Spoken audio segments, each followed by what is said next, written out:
drives someone to become a religious extremist, even to the point of becoming a suicide bomber?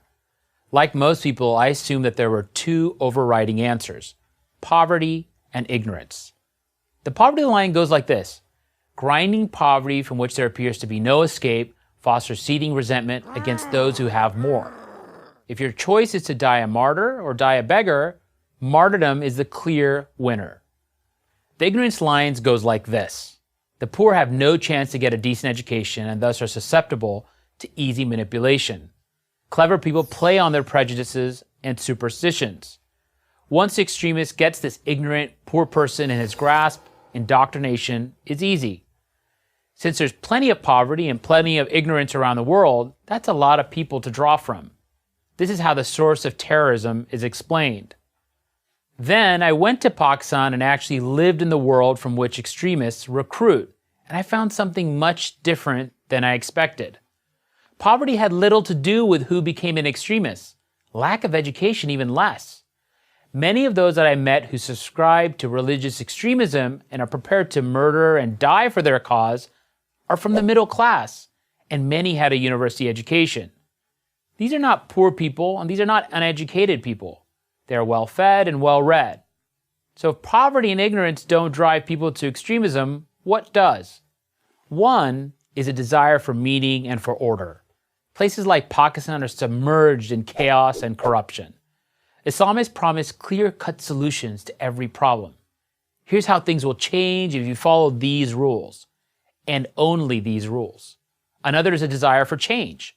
The old corrupt order, the narrative goes, must be overthrown, and that can only happen through violent action.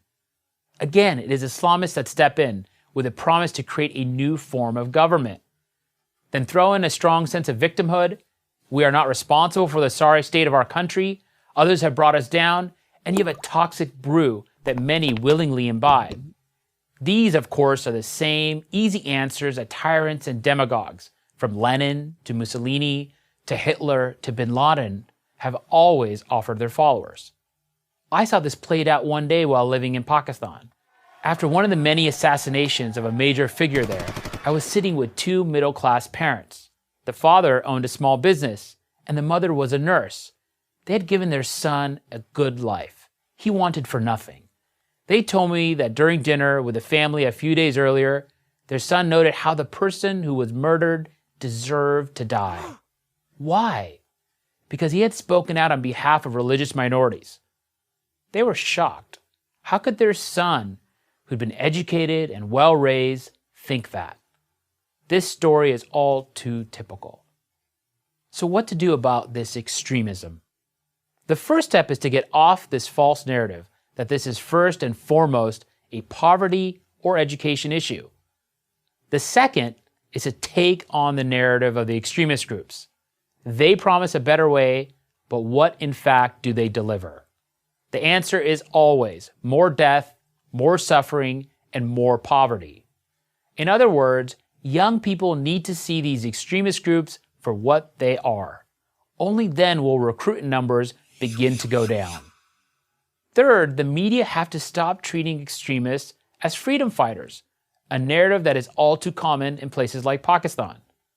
Fourth, teachers and parents cannot assume that just because they reject religious extremism, their children and students will too.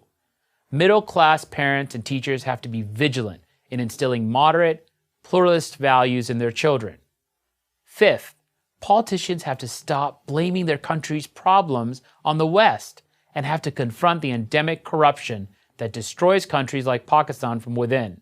Sixth, and probably most important, Islamic religious figures have to stop looking the other way, or worse, glorifying so-called martyrs, Muslims who murder innocent people, almost always other Muslims, in the name of Islam.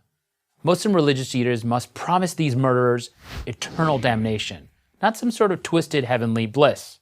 The people of Pakistan and other Muslim-majority countries have real grievances, but extremism only makes things worse, always and everywhere. It's not poverty and misery that creates religious extremism, it is religious extremism that creates poverty and misery, and death. I'm Haroon Ullah, adjunct professor at the Georgetown University School of Foreign Service for Prager University.